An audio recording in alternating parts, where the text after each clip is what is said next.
Let's start by addressing that constant urge to monitor their every move and how it affects your peace of mind. Let me guess. You are staring at their active 2 hours ago status for the 15th time today, aren't you? We have all been there. It is that heavy moment when you realize you have sent 7 consecutive texts and they have sent exactly 0. You know that sinking feeling when you catch yourself checking if they have watched your story, liked someone else's photo, or even worse, seeing they are online but haven't replied to you. Here is the thing. Nobody talks about how your clinginess isn't actually about love. It is about fear. And that fear is turning you into a relationship detective who would put Sherlock Holmes to shame. You are analyzing response times, counting emoji usage, and creating mental spreadsheets of their social media activity. Okay, maybe not actual spreadsheets, but those mental ones definitely count. The real kicker is that the tighter you squeeze, the more they slip through your fingers. It is like trying to hold water in your fist. The harder you grip, the faster it escapes. Your constant checking, double texting, and desperate need for reassurance isn't bringing them closer. It is building an invisible wall between you. But here's the breakthrough moment. Recognizing these patterns is your first superpower. Once you see it, you can't unsee it. And that awareness is exactly where your transformation begins. Now let's dive into the mental trap that distorts your sense of time and reality. Chapter 1, the anxiety spiral. 3 dots appear and then disappear, and suddenly you are planning your own funeral because clearly they are crafting a breakup text. Does that sound familiar? That text anxiety spiral where 2 minutes feels like 2 hours and your brain creates 17 different disaster scenarios. First they are typing, then they stop. Were they writing something mean? Did they change their mind? Are they talking to someone else? Your mind becomes a conspiracy theorist, and every delayed response is evidence of betrayal. Here is the pattern. You send a text. They don't respond immediately. Your chest tightens. You check if they have been online. They have. Panic sets in. You send another text, something casual like, "Hello, are you there?" But inside you are screaming. Then comes the flood. 3 more texts explaining, apologizing, or worse, getting angry about their silence. But what if I told you that most people aren't ignoring you? They are just living their life. It is a revolutionary concept, right? Sometimes they are driving, sometimes they are working, or sometimes they saw your text and thought, "I'll reply when I can give this proper attention," which is actually a good thing. The truth that will set you free is this. Their response time has nothing to do with their feelings for you. Nothing. 0. Your anxiety is lying to you, and it is time to call its bluff. To fix the present, we have to look at the psychological blueprints from your past. Chapter 2, Attachment 101. Your brain is running software written when you were 5 years old, and it is time for an update. Welcome to attachment theory. Basically, it is why some of us turn into human Velcro in relationships. If the adults in your life were unpredictable when you were little, your brain learned that love comes and goes without warning. Sometimes it is there, sometimes it vanishes. So what does little you do? You become hyper-aware of every little sign. You become an emotional weather forecaster, constantly checking for storms. This is where it gets wild. Your grown-up brain still runs this old program from childhood. When someone doesn't text back, your body doesn't think they are busy. It thinks, "I'm being abandoned," and hits the panic button. Your whole system floods with stress like you are in actual danger, except the danger is just an unanswered text. Here is the mind-blowing part. When you feel rejected, your brain reacts the same way it does to physical pain. That's why rejection literally hurts. Your brain can't tell the difference between a broken bone and a broken heart. Both feel like danger in the exact same way. But here is the liberation truth. These patterns aren't permanent. They are just habits, and habits can be changed. Your brain can actually rewire itself. Every time you calm yourself down instead of spiraling, you are literally creating new pathways in your brain. You are updating that old childhood programming, one moment at a time. Understanding the root cause allows us to see how those early years still dictate your reactions today. Chapter 3, The Childhood Connection. That little kid inside you is still waiting by the door, wondering if love is coming home today. Let's talk about why your adult self turns into a clingy koala. Somewhere in your past, love felt uncertain. Maybe a parent was emotionally unavailable. Maybe affection came with conditions. Maybe someone important left and nobody explained why. Your child brain made a decision. If I just hold on tight enough, they won't leave. Fast forward to now. Your partner takes a few hours to respond, and suddenly you are not a grown adult with a job and responsibilities. You are that scared kid again. Your inner child takes the wheel and starts driving your relationship straight into anxiety town. Population, you frantically refreshing your messages. But here is what that scared little kid doesn't know. You are not powerless anymore. You have resources that child didn't have. You can self-soothe. You can rationalize. You can recognize that someone needing space isn't them leaving forever. It's just space. The healing secret is that you need to become the parent that inner child needed. When anxiety rises, instead of reaching for your phone, reach inward. Tell that scared part of you, it's okay. We're safe. Love isn't leaving. And even if it does, we'll survive because you already have. Look at you, watching this, growing and healing. That little kid would be so proud. It's time to break the addictive cycle of digital surveillance that fuels your panic. 5. Chapter 4. Breaking the checking cycle. You check their last seen like it's the weather forecast, except this forecast only predicts emotional storms. The checking cycle is like a slot machine for anxiety. Pull the lever, refresh their profile, and maybe you'll win. They're thinking of you, or maybe you'll lose. They're online but ignoring you. Either way, your brain gets addicted to the rush. Check Instagram. They posted a story. Check WhatsApp, online 5 minutes ago. You've become a digital private investigator, and your only case is driving yourself crazy. Here is the pattern exposed. Anxiety rises, you check, you get temporary relief, then anxiety returns stronger, and you check again. It's like scratching a mosquito bite. It feels good for 2 seconds, then itches worse than before. Your brain starts craving the next check, the next hit of information that might soothe your fears. But what if you treated your phone like a recovering addict treats their trigger? That means boundaries, baby. Turn off read receipts. Disable last seen. Remove the apps from your home screen. Make checking harder than not checking. Your anxiety will throw a tantrum at first. Let it, like a toddler in a toy store. It'll scream louder before it gives up.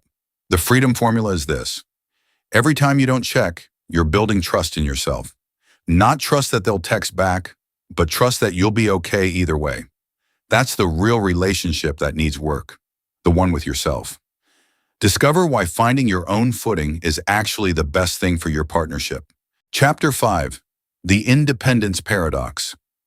Here is the relationship plot twist nobody expects. The more complete you are alone, the better you are together. Think about it. When you're desperately clinging, what energy are you bringing? Neediness, fear, desperation. It is like showing up to a potluck with an empty plate, hoping everyone else feeds you. But when you're genuinely okay on your own, you become a choice, not a necessity, and that changes everything. Independence isn't about not needing anyone. It's about being a whole person who chooses to share their life, not someone with a person-shaped hole they're desperately trying to fill. When you have your own hobbies, friends, and purpose, you bring richness to the relationship instead of emptiness that needs constant filling. Watch what happens when you stop making them your only source of happiness.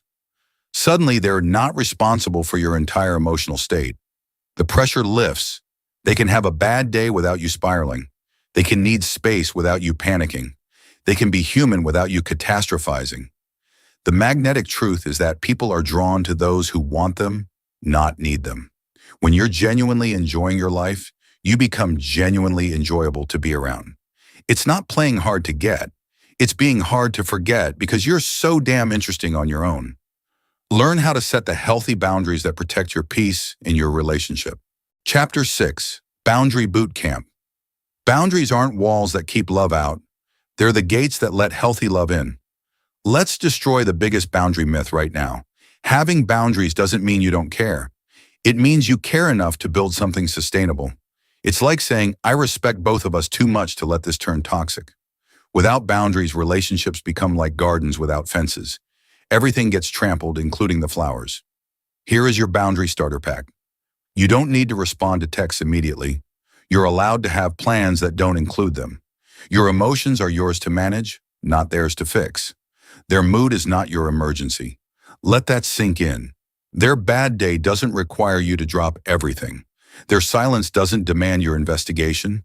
But what if they think I don't care? Here's the thing. If someone interprets healthy boundaries as not caring, they're telling you they prefer unhealthy dynamics, and that is information you need. Real love celebrates your independence. Toxic attachment resents it.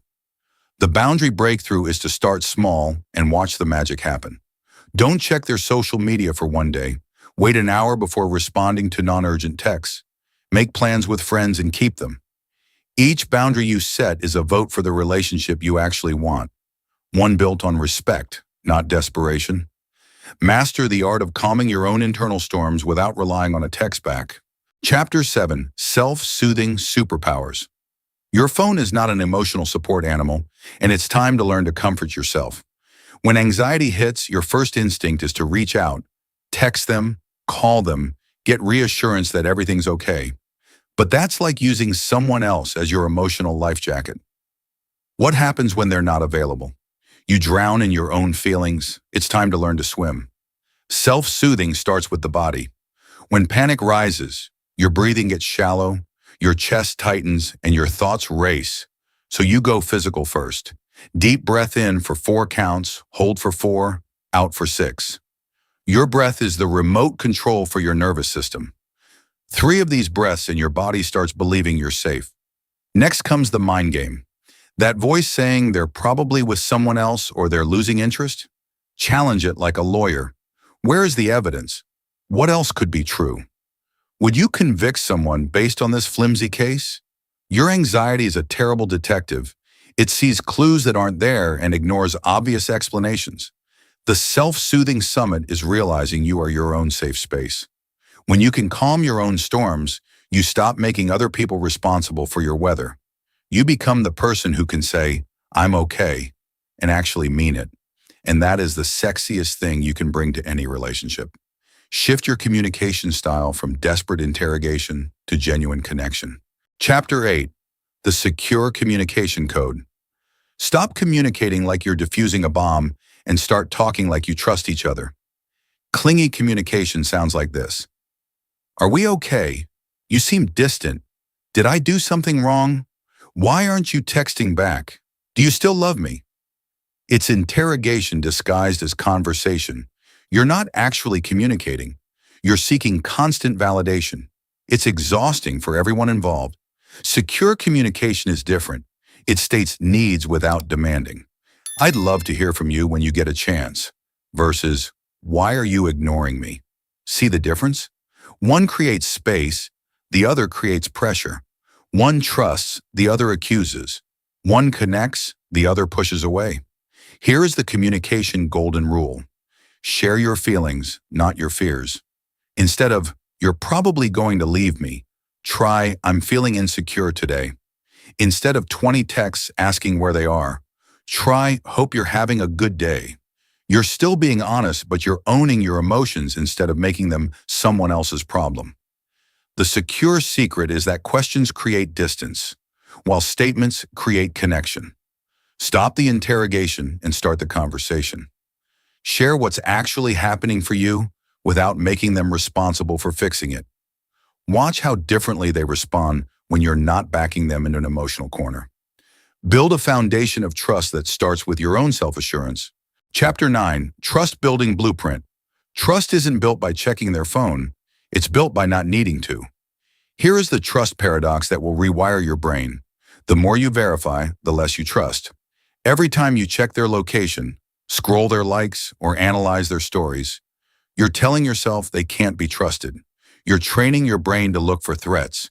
You become what you practice, and you're practicing suspicion. Real trust building starts with a radical decision. Choosing to believe the best until proven otherwise. Not blind trust, but conscious trust. When they say they're tired, Believe them instead of thinking they're tired of you. When they need space, trust it's about them, not about you. Give them the benefit of the doubt that you'd want for yourself. But here is the advanced move. Trust yourself first. Trust that you can handle disappointment if it comes. Trust that you'll know if something is really wrong.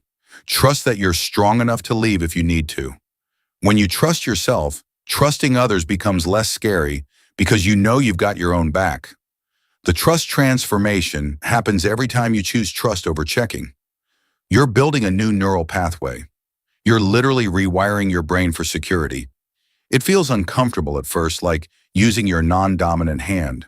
But keep practicing and soon trust becomes your default setting, not suspicion. Finally, embrace the journey of becoming whole on your own terms. Chapter 10. The solo journey. You can't find yourself in someone else's eyes. You have to look in the mirror. Here is what nobody tells you about healing clinginess. It's not really about relationships. It's about your relationship with yourself. When you're desperately clinging to someone else, you're usually running from being alone with you. But what if you're actually pretty great company? The solo journey starts with dating yourself. Yes, really. Take yourself to dinner. Go to that movie alone. Spend Saturday morning doing exactly what you want without checking if someone else approves. Discover who you are when nobody's watching. You might surprise yourself. Build a life so full that a relationship is the cherry on top, not the whole sundae. Develop hobbies that light you up, cultivate friendships that feed your soul, and chase goals that excite you. When your life is rich, you stop trying to steal richness from others. The solo secret is that the relationship with yourself sets the standard for every other relationship. When you genuinely enjoy your own company, you stop accepting crumbs from others. When you know your worth solo, you stop negotiating it in partnership. When you're whole alone, you stop looking for someone to complete you because you already are. This is what the finish line looks like. A life defined by freedom and secure love. Welcome to the other side where love feels like freedom, not a prison. This is what secure love looks like. You can go hours without texting and feel perfectly fine. Their phone can die and you don't panic. They can have a night with friends and you're genuinely happy for them. You share your lives without losing yourselves. It's not that you care less, you just fear less. In secure love, space creates closeness. Time apart makes reunions sweeter. Independence makes interdependence possible. You're two whole people choosing each other daily, not two halves desperately trying to make a whole. You want them, but you don't need them. And that difference transforms the entire dynamic. The lifestyle shift is complete when checking becomes choosing. Instead of compulsively checking their activity, you consciously choose connection. Instead of demanding constant reassurance, you offer consistent presence. Instead of taking the emotional temperature every hour, you trust the climate of your relationship. Here is your graduation moment. You're not clingy. You never were. You were just scared, and fear made you grab too tight. But now you know love isn't something you grip. It's something you grow. Not by holding tighter, but by letting go enough to let it breathe. And when love can breathe, that's when it truly comes alive. The secure love lifestyle isn't a destination. It's a daily practice. Some days you'll slip back into old patterns, and that's okay. Progress isn't perfection. It's just being a little more secure than yesterday. And look at you now, 10 chapters later, already transformed. You've got this. You always did. If this journey into the heart of secure attachment has changed how you view your relationships, please subscribe and like the channel. We are uncovering the emotional truths that often stay hidden. Let's build a future of confidence. Our next deep dive into the human psyche will be opening soon.